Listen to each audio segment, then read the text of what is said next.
우리에게 주시는 하나님의 말씀은 에스겔서 37장 1절로 10절까지입니다. 함께 봉독합니다. 여호와께서 권능으로 내게 임재하시고 그의 영으로 나를 데리고 가서 골짜기 가운데 두셨는데 거기 뼈가 가득하더라. 나를 그 뼈 사방으로 지나가게 하시기로 본즉 그 골짜기 지면에 뼈가 심이 많고 아주 말랐더라. 그가 내게 이르시되 인자야 이 뼈들이 능히 살 수 있겠느냐 하시기로 내가 대답하되 주 여호와여 주께서 아시나이다. 또 내게 이르시되 너는 이 모든 뼈에게 대언하여 이르기를 너희 마른 뼈들아 여호와의 말씀을 들을지어다. 주 여호와께서 이 뼈들에게 이같이 말씀하시기를 내가 생기를 너희에게 들어가게 하리니 너희가 살아나리라.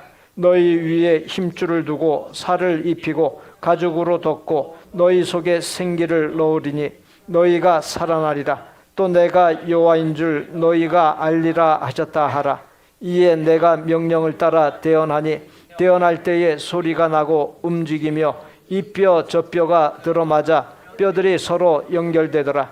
내가 또 보니 그 뼈에 힘줄이 생기고 살이 오르며 그 위에 가죽이 덮이나 그 속에 생기는 없더라. 또 내게 이르시되 인자야 너는 생기를 향하여 대언하라. 생기에게 대언하여 이르기를 주 여호와께서 이같이 말씀하시기를 생기야 사방에서부터 와서 이 죽음을 당한 자에게 불어서 살아나게 하라 하셨다 하라. 이에 내가 그 명령대로 대언하였더니 생기가 그들에게 들어가매 그들이 곧 살아나서 일어나 서는데 극히 큰 군대더라.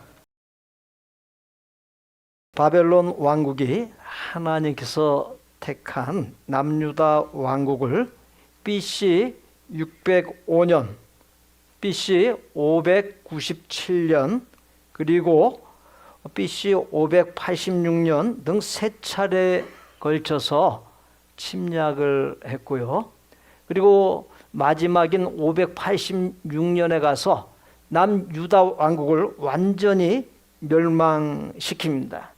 그렇게 이제 세 차례 침략하고 멸망시키면서 백성 중에서 힘없는 사람들만 그 땅에 남겨놓고 왕족과 귀족과 용사와 기술자 등 그러한 사람들을 모두 포로로 붙잡아 갔습니다. 하나님께서 택하신 남유다 왕국이 멸망하게 된 것은 그들이 우상을 섬겨 살면서 영적인 타락이 극에 달하고 부정부패와 문란함 역시 극에 달하는 윤리적으로 심히 망가졌기 때문입니다. 하나님께서는 그 모든 것을 떨쳐버리고 정화되는 기간을 두셨는데 바벨론 포로로 70년의 세월을 보내게 하십니다. 시골집에서 불이 나게 되면 외양간의 소의 경우 아무리 힘센 장사가 끌어내도 절대로 밖으로 나가지 않는다고 합니다. 꿈쩍도 하지 아니하는 소를 밖으로 신속하게 끌어내는 방법이 있습니다. 그것은 소의 여물통을 엎어버리는 것입니다. 그러면 소가 생각하기를 이제는 이곳에 소망이 없구나, 이곳에 더는 내가 먹을 것이 없구나 하고 비로소 밖으로 나온다고 합니다. 마찬가지로 하나님은 사랑하는 자녀들의 여물통을 엎으실 때가 있습니다. 그것은 하나님보다 더 의지하고 놓지 않으려 하고 쓸데없이 붙들고 있는 여물통입니다. 하나님은 그것들을 엎어버리실 때가 있습니다. 그래야 바로 깨닫고 돌아서서 온전하게 세워지기 때문입니다. 저는 지금까지의 목회 여정 중 시골에서 5년간 목회할 때가 있었습니다. 한 집사님이 포도나무 밭을 경작하는 모습을 유심히 지켜볼 수 있었습니다. 포도나무는 한참 성장기에 반드시 두 가지 일을 해 주어야만 합니다. 좋은 열매를 풍성하게 맺으려면 반드시 가지치기로 가지를 손질해 주어야 합니다. 영양소를 축내는 열매를 맺지 못하는 가지, 붙어있는 흉내만 내는 가지, 죽어있는 가지, 자잘한 쓸모없는 가지들을 잘라내 깨끗이 정리하는 전지 작업을 해줘야 합니다. 또한 다듬기라는 작업을 해야 하는데, 이는 아래로 처진 가지들을 위로 끌어올려 묶어주는 일을 말합니다. 이와 같은 사실이 시사하는 바가 무엇이겠습니까? 좋은 열매를 풍성히 맺기 위해 반드시 깨끗이 가지를 정리하는 전지 작업과 다듬기 작업을 해야만 하듯이, 나의 삶에서 회개할 것들을 회개하고 버릴 것들을 미련도 없이 버려 깨끗이 정리할 수 있어야 합니다.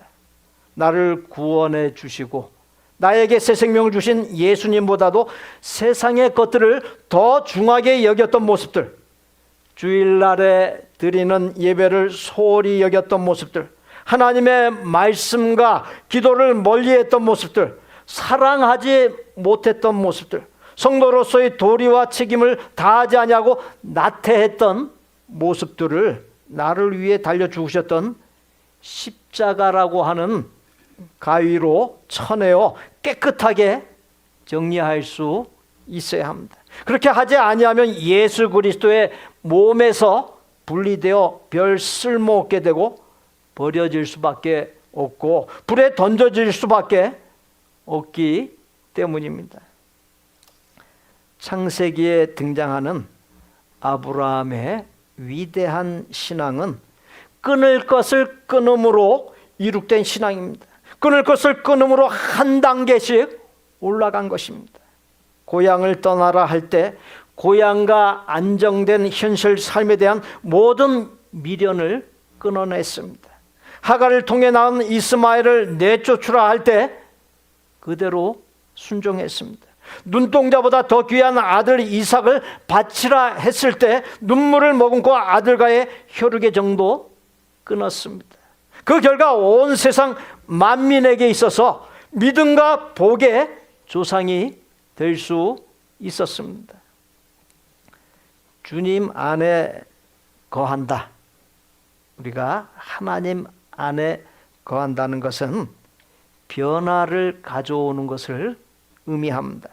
나는 예수님을 믿어 술도 원껏 못 마시고 담배도 못 피고 바람도 못 피고 대놓고 싸움질도 못하고 거짓말도 못하고 소리도 한번 크게 지르지 못하고 완전 바보 돼버렸어 하며 그렇게 변화되었다면 정말 큰 복을 받은 줄로 알아야 합니다. 나를 위해 하나뿐인 생명을 내어주신 예수님께서는 내가 결별해야 할 것들을 완전히 결별하고 나날이 아름답게 변화되는 것을 원하십니다. 영적, 육적 타락 가운데서 정화되기 위한 과정으로 하나님의 심판을 받고 바벨론의 포로로 붙잡혀온 유다인들이 처한 상황은 절망 그 자체였습니다. 하나님께서는 그러한 사실을 본문 1절로 2절에서 골짜기에 뼈가 가득 차 있는 상태로 또 뼈가 심히 마른 상태로 묘사했고 본문 뒤에 이어지는 11절에서 또 내게 이르시되 인자야 이 뼈들은 이스라엘 온 족속이라 그들이 이르기를 우리의 뼈들이 말랐고 우리의 소망이 없어졌으니 우리는 다 멸절되었다 하느니라 그렇게 묘사했습니다. 사람이 살아가면서 가장 비참한 것 중에 하나가 희망이 없는 것입니다. 바벨론의 포로로 붙잡혀간 사람들에게 그야말로 그 어떤 희망도 없었습니다. 희망이 없으면 그냥 생명이 붙어 있으니까 어쩔 수 없이 사는 것이 됩니다. 하나님께서는 함께 포로 중에 있었던 에스겔 선지자에게 심히 마른 뼈들이 골짜기에 가득 찬 환상을 보여주시면서 하나님의 뜻을 전해주셨습니다. 하나님께서 에스겔에게 가장 먼저 이 뼈들이 살아날 수 있겠느냐 물으셨습니다. 그러자 에스겔이 주 여호와여 주께서 아시나이다라고 답변했습니다. 에스겔은 자신의 상식이나 경험에 비추어서 판단한 답변을 하지 않았습니다. 자신의 상식이나 경험에 의해 답변했다면 결단코 살 수 없다라는 답변을 했을 것입니다. 주 여호와여 주께서 아시나이다는 골짜기에 가득 찬 뼈들이 살아나는 것의 정답이 인간에게 있지 아니하고 세상에 있지 아니하고 하나님께 있음을 말해주는 답변입니다. 인간의 관점에서 보면 불가능하지만 하나님께서는 전능하신 분이시기에 얼마든지 가능하다라고 하는 사실이 담겨있는 답변인 것입니다. 인간의 생사화복, 살고 죽고 화를 당하고 복을 받는 운명이 하나님께 있습니다. 우리는 하나님을 인간의 이성, 증명 가능한 과학이나 합리에 가두어서는 안 됩니다. 하나님을 인간의 이성이나 말로 제한하는 어리석음에 빠지지 말라는 것이, 인간적 세상적 생각에 사로잡히게 되면 하나님의 능력을 제한해버리는 결과를 가져옵니다. 이사야서 40장 26절에 너희는 눈을 높이 들어 누가 이 모든 것을 창조하였나 보라. 주께서는 수요대로 만상을 이끌어내시고 그들의 모든 이름을 부르시나니 그의 권세가 크고 그의 능력이 강함으로 하나도 빠짐이 없느니라. 로마서 4장 17절 후반부에 하나님은 죽은 자를 살리시며 없는 것을 있는 것으로 부르시는 이신이라. 아무것도 없는 무의 상태에서 그 무엇이든 만들어내는 것을 창조라고 합니다. 인간은 반드시 재료가 있어야 그 무엇을 만들어낼 수 있습니다. 아무것도 없는 무의 상태에서 그 무엇을 만들어내는 창조는 인간에게 불가능합니다. 그러나 하나님은 아무것도 없는 무의 상태에서 그 무엇을 만들어내는 창조를 이루시는 전능하신 분이십니다. 하나님께서 아브라함에게 지시하십니다. 창세기 12장 2절 그리고 9절로 10절에 주 여호와께서 이르시되 네 아들 사랑하는 독자 이삭을 데리고 모리아 땅으로 가서 내가 네게 일러준 한 산 거기서 그를 번제로 드리라. 하나님이 그에게 일러주신 곳에 이른지라. 이에 아브라함이 그곳에 제단을 쌓고 나무를 버려놓고 그의 아들 이삭을 결박하여 제단 나무 위에 놓고 손을 내밀어 칼을 잡고 그 아들을 잡으려 하니, 아브라함이 독자 이삭을 번제로 드리라는 하나님의 명령에 순종할 수 있었던 근거가 창세기 15장 4절에 있습니다. 여호와의 말씀이 그에게 임하여 이르시되 그 사람이 네 상속자가 아니라 네 몸에서 날 자가 네 상속자가 되리라 하시고, 창세기 12장 2절에 내가 너로 큰 민족을 이루고 네게 복을 주어 네 이름을 창대게 하리니 너는 복이 될지라. 이 말씀들에 있습니다. 이는 아브라함이 하나님께서 자신에게 일러주신 말씀, 곧 언약을 믿었음을 말해주고 있습니다. 또한 아브라함은 하나님께서 죽은 자를 살리시는 전능하신 분, 인간의 생사복을 쥐고 계신 분 것을 믿었습니다. 그렇기 때문에 아들 이삭을 모리아산에 데리고 와서 제단 위에 올려놓고 그를 제물로 드릴 수 있었던 거지. 다시금 주 여호와여 주께서 아시나이다 라는 에스겔의 답변으로 돌아갑니다. 저는 올 2025년 폐허를 주어진 본문인 에스겔 37장 1절로 10절 말씀을 근거로 신바람, 신바람이라 정했고 실천사항으로 7가지를 정했습니다. 실천사항들 중에서 첫 번째 것이 하나님의 마음을 헤아려 알기입니다. 하나님께 생사화복이 달려있음을 아는 것, 하나님께 인생의 모든 문제의 해답이 있음을 아는 것이 곧 하나님의 마음을 헤아려 아는 것이 됩니다. 하나님의 마음을 알 때 하나님께 일치를 이루게 되고 하나님의 바람, 믿음의 바람, 새로워지는 바람이 일어납니다. 자녀가 부모의 마음을 알아주면 그것은 부모를 향한 가장 큰 효도가 됩니다. 자녀인 우리가 아버지이신 하나님의 마음을 알게 된다면 하나님께 최고의 기쁨이 되는 것입니다. 하나님의 마음이 무엇인지를 알면 생각과 말과 행실을 잘 다스릴 수 있습니다. 언행 심사가 온전해질 수밖에 없습니다. 부모의 마음을 아는 자녀는 부모에게 듬직하고 의젓한 자녀가 되고 기쁨을 주기 마련이에요.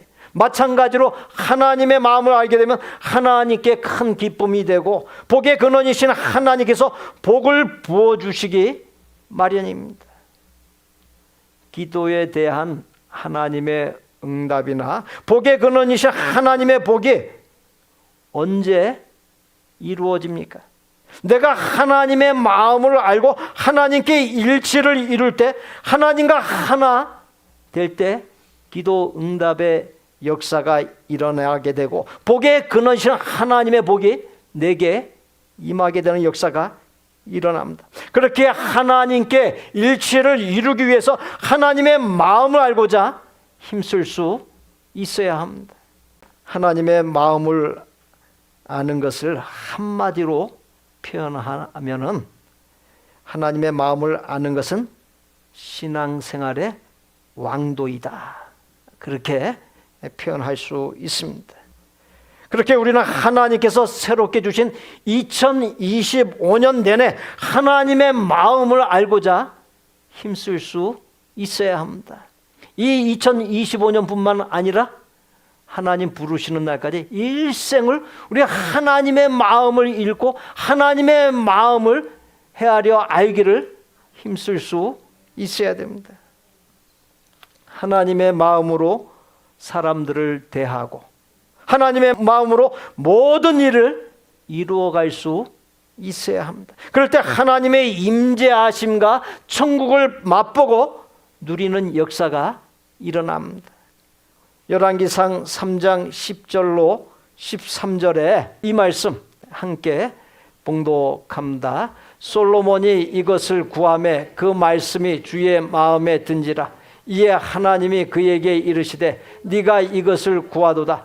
자기를 위하여 장수하기를 구하지 아니하며 부도 구하지 아니하며 자기 원수의 생명을 멸하기도 구하지 아니하고 오직 송사를 듣고 분별하는 지혜를 구하였으니 내가 네 말대로 하여 네게 지혜롭고 총명한 마음을 주노니 네 앞에도 너와 같은 자가 없었거니와 네 뒤에도 너와 같은 자가 일어남이 없으리라. 내가 또 네가 구하지 아니한 부귀와 영광도 네게 주노니 네 평생의 왕들 중에 너와 같은 자가 없을 것이라. 이 말씀을 우리가 너무나도 많이 들어 잘 알고 있는 마태복음 6장 34절 말씀과 연결 지을 수 있습니다. 이 말씀 함께 봉독합니다. 그런즉 너희는 먼저 그의 나라와 그의 의를 구하라. 그리하면 이 모든 것을 너희에게 더하시리라. 이와 같은 말씀들이 시사하는 바가 무엇입니까? 가장 중요한 본질의 것을 구하면 주변의 것들이 자동으로 따라온다는 것이 그렇습니다. 하나님의 마음을 알고 하나님께 일치를 이룰 때 모든 복, 최고의 복을 내려주신다는 사실을 믿으시기 바랍니다. 믿음이라고 하는 말을 정의한다면 하나님의 마음을 알고 하나님께 나를 일치시키는 것이다. 그렇게 말할 수 있습니다. 사랑하는 성도 여러분, 하나님께서 새로운 기회로 주신 2025년에 하나님의 마음을 헤아려 알고자 힘쓰시고 하나님의 마음을 알아 솔로몬처럼 하나님 마음에 합하여 즉 하나님께 일치를 이루어 하나님께서 넘치는 복을 부어주시는 복된 생이 되시기를 예수님의 이름으로 축복합니다. 에스겔이 주 여호와께서 아시나이다. 이 답변으로 하나님의 마음을 알고 하나님의 어떤 분이신지를 알고 하나님께 일치를 이루었을 때 하나님께서 당신의 뜻을 이루고자 하는 일을 맡기셨습니다. 본문 4절에 내게 이르시되 너는 이 모든 뼈에게 대언하여 이르기를 너희 마른 뼈들아 여호와의 말씀을 들을지어다. 하나님께서 에스겔에게 맡기신 일은 심히 말라 있는 수많은 뼈에게 하나님의 말씀을 대신하여 전하는 것입니다. 예레미야 29장 10절에 여호와께서 이같이 말씀하시니라. 바벨론에서 70년이 차면 내가 너희를 돌보고 나의 선한 말을 너희에게 성취하여 너희를 이곳으로 돌아오게 하리라. 바벨론의 포로로 잡혀간 유다인들이 이방 땅에서 속절없이 죽고 말 거라고 절망에 빠져 있었지만 하나님께서는 오래전에 예레미야 선지자를 통해 포로로 잡혀간 유다인들이 포로 생활 70년 만에 고향 땅으로 돌아와 다시금 나라를 세울 것이라 했습니다. 그리고 그러한 사실을 에스겔 선지자를 통해서도 다시금 확인시켜 주셨습니다. 남유다 왕국을 정복한 바벨론 왕 느부갓네살은 당시의 강대국이었던 아수르 제국을 멸하고 갈그미스 전투에서 역시 강대국이었던 애굽의 대군을 무찔렀습니다. 떠오르는 태양과 같은 바벨론이 멸망할 것을 예견한 사람은 그 아무도 없었습니다. 그러나 바벨론 제국은 70여 년 만에 메데 바사 연합국에게 멸망하고 말았습니다. 새로운 통치자가 된 바사왕 고레스는 바벨론과 달리 그의 지배 아래에 있던 각 민족의 특성을 인정하고 포로로 잡혀온 사람들을 돌려보내는 정책을 폈습니다. 그때 바벨론의 포로로 붙잡혀왔던 남유다 사람들이 예루살렘에 돌아갈 수 있었습니다. 하나님께서 예레미야와 에스겔을 통해 예언하셨던 말씀대로 이루어진 것입니다. 하나님께서는 말씀으로 천지 만물을 창조하셨습니다. 천사 가브리엘이 동정녀 처녀인 마리아에게 성령으로 잉태할 것을 알려주었을 때 나는 사내를 알지 못하니 어찌 이런 일이 있을 수 있으리요라고 말하자 천사가 대저 하나님의 모든 말씀은 능치 못하심이 없느니라 그렇게 답변해 주었습니다. 2025년 표의 실천 사항 중에 두 번째 것이 하나님의 말씀을 가까이 하기입니다. 하나님의 말씀을 가까이 하고 지켜서 살 때에 하나님의 바람, 믿음의 바람, 새로워지는 바람이 일어납니다. 디모데후서 3장 16절로 17절 전반부에 모든 성경은 하나님의 감동으로 된 것으로 교훈과 책망과 바르게 함과 의로 교육하기에 유익하니 이는 하나님의 사람으로 온전하게 하며 하나님의 말씀을 가까이 하고 따라 살 때 온전하게 되는 역사가 일어납니다. 일명 큰 바위 얼굴로 알려진 미국 사우스 타코타주 블랙힐스 산지 중심부에 있는 러시모산 화강암 벽에 미국인으로부터 존경받는 4명의 대통령 흉상이 조각되어 있습니다.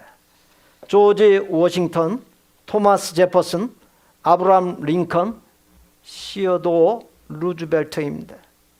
조지 워싱턴은 성경이 아니면 세계를 다스릴 수 없다. 토마스 제퍼슨은 미국은 성경을 반석으로 삼아 서 있는 나라이다. 링컨은 성경은 하나님께서 인간에게 주신 가장 귀한 선물이다.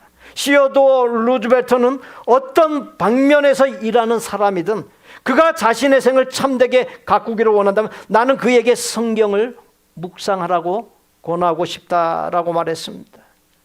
큰바위 얼굴의 주인공들인 4명의 대통령들은 한결같이 하나님의 말씀을 최고의 것으로 삼은 하나님 말씀의 사람들이었습니다. 그렇습니다. 인간 역사 속에서 하나님의 말씀을 따라 삶으로 커다란 변화를 입어서 놀라운 생을 산 사람의 수가 헤아릴 수가 없습니다. 탈북자로 국회의원이 된 태영호 의원이 국회에서 북한 교회에 대해 설명을 했습니다. 1988년에 북한 김일성이 평양에 봉수교회를 지으라고 명령했습니다. 북한에 종교 자유가 있다는 것을 보여주기 위해서 가짜 교회가 필요했기 때문입니다. 김일성이 본래 과시형 교회를 10개를 지으려다가 하나만 지었다는 이유를 설명했습니다. 봉수교회를 짓고는 공산당에서 교회의 목사를 파견했습니다. 또 교인들도 있어야 하기에 공산당 사상이 투철한 사람을 뽑아서 주일날 교회 가도록 지시했습니다. 그런데 가도록 명령한 이 사람들이 이런저런 핑계로 제대로 교회를 나가지 않았습니다. 안 되겠다 싶어 교회 목사가 주일날에 출석부를 갖고서 출석을 체크했다고 합니다. 넉 달을 출석부를 갖고 출석을 체크했더니 그 다음부터는 출석부가 필요 없어졌고 사람들이 미리 와서 기다리는 일까지 벌어졌습니다. 이전에는 목사가 성경책을 읽어주면 너나 할 거 없이 다 졸았는데 이제는 조는 사람이 없더라는 것이, 봉수교회 목사가 그와 같은 결과를 당에 다음과 같이 보고했습니다. 사람들이 처음에는 안 나오다가 나중에는 예배 전에 와서 기다리고 있고, 또 말씀을 전할 때 처음에는 다 졸았는데 지금은 한 명도 졸지 않고 있어서 진짜 믿느냐고 질문하면 우리는 수령님만 믿고 하나님이나 성경책을 안 믿으니 걱정하지 마십시오라고 대답은 하지만 그들에게 믿음이 들어가는 것 같습니다. 그렇게 보고를 했습니다. 그랬더니 다른 과시형 교회 짓는 것을 모두 올스탑하고 봉수교회 하나만 남겨두었다는 것입니다. 공산주의 사상에 철저한 마른 뼈 같은 사람들도 하나님의 말씀을 넉 달 동안 들었더니 그들의 마음이 변하기 시작했다는 것이 태영호 의원의 증언입니다. 그렇습니다. 하나님의 말씀이 들어가면 마른 뼈 같은 죽은 영혼이 살아나는 역사가 일어납니다. 창세기 26장 4절로 5절에 네 자손을 하늘의 별과 같이 번성하게 하며 이 모든 땅을 네 자손에게 주리니 네 자손으로 말미암아 천하 만민이 복을 받으리라. 이는 아브라함이 내 말을 순종하고 내 명령과 내 계명과 내 율례와 내 법도를 지켰음이라 하시니라. 아브라함이 하나님의 말씀에 순종했더니 아브라함 본인과 자손이 큰 복을 받고 많은 사람에게 복의 통로가 되는 놀라운 생이 되었습니다.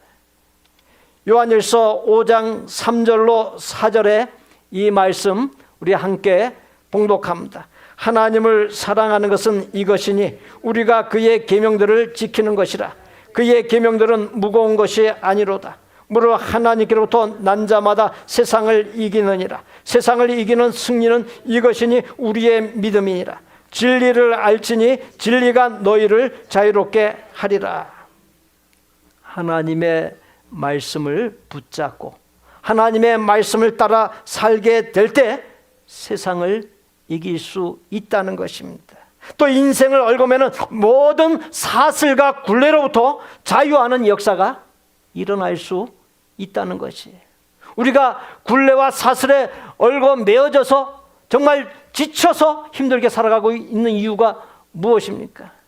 우리가 하나님의 말씀에서 떠나 살고 있기 때문인 것이, 세상을 이기지 못하고 세상에서 이렇게 저렇게 넘어지는 것은 왜 그렇습니까? 하나님 말씀 안에 거하여 살지 않기 때문입니다.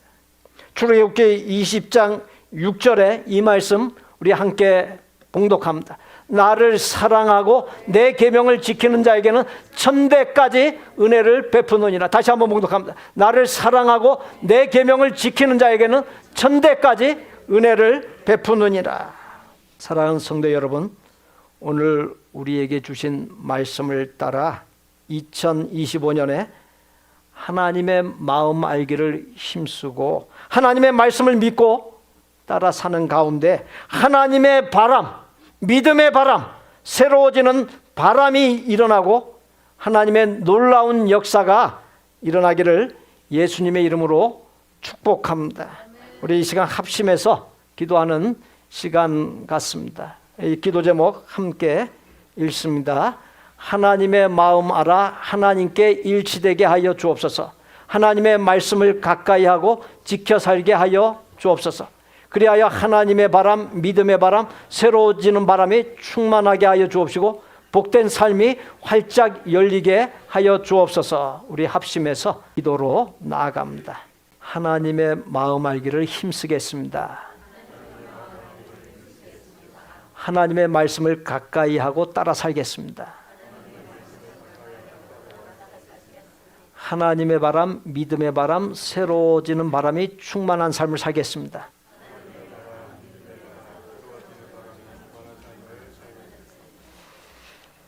우리 옆에 분들 보시고 인사 나누십시오. 신바람이 충만한 삶을 살겠습니다. 우리 구주 예수 그리스도의 은혜와 아버지 하나님의 거룩하고 완전한 사랑과 성령님의 교통 내주 역사하심이 하나님의 마음 알기를 힘쓰고 하나님의 말씀을 가까이 하고 따라 사는 가운데 하나님의 바람, 믿음의 바람, 새로워지는 바람이 충만하여 하나님의 복의 증표가 되고 주신 복을 자손에게 흘려보내고 만나는 사람들에게 흘려보내는 복의 주인공이 되기를 소원하고 작정하는 아름다운 마음의 성도들과 성도들의 가족과 생업과 학업과 대인관계와 미래 위에 우리 복된 교회 신앙 공동체 위에 이제로부터 영원토록 함께 계실지어다. 아멘.